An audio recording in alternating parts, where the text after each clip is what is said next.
तो क्या हालचाल, नमस्कार। मैं हूं एग्जाम मैन और भाई आज के इस वीडियो में हम देखेंगे अणुभार या फिर आणविक द्रव्यमान कैसे निकालें। तो भाई आज की ये वीडियो काफ़ी इंपॉर्टेंट और काफ़ी इन्फॉर्मेटिव होने वाली है, तो भाई वीडियो को बिल्कुल अंत तक देखिएगा। और भाई केमिस्ट्री में टॉप करने के लिए इस चैनल को सब्सक्राइब जरूर करिएगा और साथ ही साथ वीडियो पसंद है तो लाइक करना न भूलिएगा। तो चलिए बिना टाइम वेस्ट किए आज की क्लास शुरू करते हैं। तो देखिए, अणुभार या फिर आणविक द्रव्यमान, इसे इंग्लिश में कहते हैं हम मोलर मास या फिर मोलिक्यूलर मास। तो चलिए आपको एक एग्जाम्पल के तौर पे समझाऊं तो यूरिया का अणुभार क्या होता है। तो सबसे पहले तो हमें यूरिया का सूत्र पता होना चाहिए। अगर आपको कोई सवाल दिया होगा तो वहाँ पे यूरिया लिख के वहाँ पे सूत्र भी दिया होगा, अगर नहीं दिया होगा तो आप भाई यहाँ से याद कर सकते हैं। तो सबसे पहले हम देख लेते हैं यूरिया का सूत्र क्या होता है। यूरिया का सूत्र होता है NH2CONH2। ये होता है यूरिया का सूत्र और इसका हमें अणुभार निकालना है। तो भाई देखिए, उदाहरण देखने से पहले आखिर यूरिया का अणुभार 60 AMU कैसे आया है। तो भाई ये लगाने के लिए आपको सबसे पहले कुछ बेसिक बातें जानना होगा, जो कि आपको ये जानना होगा। ये क्या है भाई? तो ये है आपका परमाणु भार यानी कि एटॉमिक मास, और इसे कैपिटल A से हम प्रदर्शित करते हैं। देखिए, ज़्यादातर यूज होने वाले कुछ एलिमेंट्स को हमने लिख दिया है और आप इन्हें अच्छे से तैयार कर लीजिएगा, अच्छे से याद कर लीजिएगा, क्योंकि अगर आपको ये याद होगा तो आप काफ़ी आसानी से किसी भी यौगिक का आप आसानी से अणुभार निकाल सकते हैं। तो देखिए, ये है आपके पास H यानी कि हाइड्रोजन। ये जो नीचे लिखा है ये है आपका परमाणु क्रमांक, और ये जो ऊपर लिखा है वो है आपका परमाणु भार। और सेम वैसे ही यहाँ पे सभी जगहों पे लिखा है, जैसे कि hydrogen, carbon, nitrogen, oxygen, sulphur, chlorine, ऐसे ही सभी में ऐसा लिखा गया है। और ये है आपको याद करने वाली चीज़। ये भी मैं आपको बता दे रहा हूँ कि ये कैसे याद होगा। ये आपको काफ़ी आसानी से याद हो जाएगा। देखिए यहाँ पे नीचे, तो देखिए हाइड्रोजन हम लिख लेते हैं यहाँ पे। यहाँ पे जो नीचे लिखा है ये है आपका परमाणु क्रमांक। यह जो नीचे लिख रखा है आपका, यह है आपका परमाणु क्रमांक। और यहाँ पे जो लिख रखा होता है ये होता है आपका परमाणु भार होता है ये। तो ये होता है आपका परमाणु भार। तो सेम ऐसे ही इन सभी में होगा। जैसे कि कार्बन का परमाणु क्रमांक क्या है? 6। परमाणु भार क्या है? 12 यानी कि 12। तो देखिए, तो ये आपके लिए थोड़ा सा डिफिकल्ट हो सकता है कि किसे कैसे याद करना है। तो देखिए, मैं बताता हूँ आपको इसे याद कैसे करना है। तो आप जरा ध्यान दीजिएगा यहाँ पे। देखिए, इसका परमाणु क्रमांक 6 है, तो इसका 2 गुना हो जाएगा इसका परमाणु भार। जैसे कि देखिए यहाँ 6, तो 6 दूना के 12 है। और यहाँ पे देखिए नाइट्रोजन का 7 है, तो 7 दूना के 14। और देखिए यहाँ पे ऑक्सीजन का परमाणु क्रमांक 8 है, तो इसका परमाणु भार 16 हो गया। और देखिए यहाँ पे सल्फर का परमाणु क्रमांक 16 है, तो इसका परमाणु भार हो गया आपके पास 32। तो सेम ऐसे ही ये पूरी सीरीज चलती है, यानी कि जितने भी इसमें बताए गए हैं वो सेम ऐसे ही चलते हैं कि जितना क्रमांक होगा उससे 2 गुना होगा उसका परमाणु भार। तो आप ऐसे याद कर सकते हैं किसी भी तत्व का। कुछ ऐसे अपवाद होते हैं जो कि 2 गुने से थोड़े अधिक होते हैं या फिर 2 गुने से थोड़े से कम नंबर्स में आते हैं। देखिए, जैसे कि यहाँ पे 17 का 2 गुना करेंगे तो 17 दूना के 34 हो जाएगा, लेकिन यहाँ पे 35.5 लिया गया है। अगर आप यहाँ 35 लिखेंगे फिर भी कोई दिक्कत नहीं है, लिख सकते हैं। इसका क्रमांक है आपके पास 11 और इसका परमाणु भार है आपके पास 23, जबकि होना चाहिए 11 दूना के 22। ट्रिक के हिसाब से बताऊँ तो 11 दूना के 22 होना चाहिए, लेकिन इसका वास्तविक परमाणु भार है 23। ट्रिक के माध्यम से सभी चीज़ें नहीं चलती। कुछ हद तक हम ट्रिक के माध्यम से याद कर सकते हैं और कुछ हमें वैसे ही एग्जैक्ट याद करना पड़ेगा, जो कि मैं आपको बता दूंगा। और सेम वैसे ही है, आप वो याद कर लीजिएगा। आप यहाँ से स्क्रीनशॉट ले लीजिए। तो यहाँ आप ध्यान दीजिएगा, जैसे कि अगर हम निकालें O2 का अणुभार निकालें हम, तो क्या हो जाएगा। तो देखिए अणुभार कैसे निकालते हैं। तो देखिए, सबसे पहले हम ऑक्सीजन का परमाणु भार लिखेंगे। तो ऑक्सीजन का परमाणु भार क्या है आपके पास? तो ऑक्सीजन का परमाणु भार है आपके पास 16 है। तो सबसे पहले हम यहाँ पे 16 लिख लेंगे। यहाँ पे ऑक्सीजन कितनी बार है? तो ऑक्सीजन यहाँ पे 2 बार है, तो इंटू 2 कर देंगे। तो भाई देखिए, इसका अणुभार हो जाएगा आपके पास 32। ठीक, 32 AMU, एटॉमिक मास यूनिट। तो ये हो गया आपके पास O2 का अणुभार। तो सेम ऐसे ही अगर हम CO2 का निकालना चाहें तो देखिए, सबसे पहले हम पहले वाले एलिमेंट्स का यानी कि कार्बन का हम परमाणु भार लिख लेंगे। कार्बन का परमाणु भार क्या है आपके पास?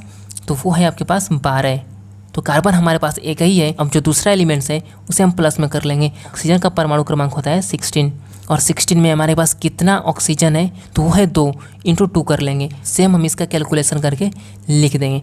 देखिए 12 प्लस 16 दूना के 32। अब इसको हम ऐड कर देंगे, तो 4 और 3 1 4, यानी कि 44 AMU, यानी कि CO2 का अणुभार हो जाएगा आपके पास 44 एटॉमिक मास यूनिट। तो चलिए हम कुछ ऐसे उदाहरण देख लेते हैं जो कि आपके सेम टू सेम आपके न्यूमेरिकल्स में पूछे जाते हैं, जो कि अगर आप उन्हें एक बार कर लेंगे तो भाई आपको जितने भी न्यूमेरिकल्स मिलेंगे आपको कुछ याद करने की ज़रूरत नहीं पड़ेगी। आप तुरंत उसका आणविक द्रव्यमान या फिर अणुभार निकाल लेंगे, जिससे कि आपको सवाल लगाने में काफ़ी आसानी होगी। तो चलिए हम कुछ अति महत्वपूर्ण उदाहरण कर लेते हैं। तो यहाँ देखिए, तो यहाँ पे आपके पास पहला एग्जाम्पल है एथेनॉल का। एथेनॉल का सूत्र क्या होता है भाई? आपके न्यूमेरिकल्स में ऐसे सूत्र दिए होंगे, वहाँ से आपको नॉर्मलता, वहाँ से आपको मोलरता या फिर मोललता निकालने होंगे। तो सबसे पहले आपको ये निकालना होगा कि इसका अणुभार क्या होता है। तो इसका हम अणुभार कैसे निकालेंगे, तो वो देखिए। ये सबसे पहले हम यहाँ पे लिख लेंगे कार्बन का परमाणु भार कितना होता है, तो होता है 12। और कितने कार्बन जुड़े हुए हैं, तो 2। तो इसको हम ऐसे इंटू कर देंगे। और फिर प्लस की बात क्या है आपके पास, हाइड्रोजन। तो हाइड्रोजन का परमाणु भार कितना होता है आपके पास, तो वो होता है 1। और 1 × 5। तो ये 5 क्यों लिखा हमने, क्योंकि यहाँ पे 5 हाइड्रोजन है। ठीक, यहाँ पे 5 हाइड्रोजन है। फिर प्लस कर लीजिए। और फिर प्लस करने के बाद आपका ऑक्सीजन का परमाणु भार कितना होता है, तो होता है 16 इंटू, यानी कि एक ही ऑक्सीजन है तो यहाँ पे 1 कर सकते हैं या फिर नहीं भी कर सकते हैं, तो कोई दिक्कत नहीं है। और फिर प्लस कर लीजिए। और फिर आपके पास क्या बच रहा है, हाइड्रोजन कितना है, 1। और फिर हम इसे हल कर देंगे, यानी कि 46 एटॉमिक मास यूनिट। तो ये हो गया आपके पास एथेनॉल का अणुभार। तो चलिए दूसरा एग्जाम्पल हम देख लेते हैं कि क्या होता है यूरिया का अणुभार। तो यूरिया का अणुभार निकालने के लिए सबसे पहले हमें क्या करना होगा, सबसे पहले इसका सूत्र लिखना होगा, जो कि आपके सवाल में दिया होगा। अगर नहीं दिया होगा तो भाई आप यहाँ से याद कर सकते हैं काफ़ी आसानी से। तो देखिए, इसका अणुभार निकालने के लिए हमें क्या करना होगा, तो नाइट्रोजन का हमें लिखना होगा परमाणु भार। तो यहाँ पे प्लस करके, तो भाई यहाँ पे प्लस करके हाइड्रोजन कितना है आपके पास, हाइड्रोजन का परमाणु भार होता है 1। और इसमें कितने हाइड्रोजन जुड़े हुए हैं, तो वो हैं 2। और फिर प्लस, फिर आपके पास कार्बन का परमाणु भार कितना होता है, तो कार्बन का परमाणु भार होता है आपके पास 12। और 12 के बाद क्या है आपके पास, ऑक्सीजन का कितना होता है, तो ऑक्सीजन का होता है 16। और उसके बाद क्या है, फिर यही चीज़ें आपके पास मिल गई, NH2। तो फिर यही सेम चीज़ उतार दीजिए प्लस करके। अब आप इसे हल कर देंगे, 14 + 2 + 12 + 16 + 14 + 2।